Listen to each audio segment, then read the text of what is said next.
...50% sú kvalitné dvere, druhých 50% je správne vykonaná montáž. A správne vykonaná montáž sa musí naučiť.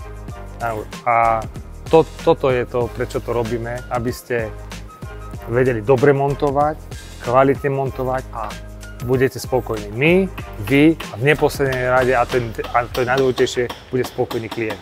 Takisto vás to posunie dopredu aj pri klientov, alebo klienti budú vidieť, že vy máte urobený certifikát a že uvedený certifikát je zárukou kvality, že viete dobre a kvalitne namontovať dvere.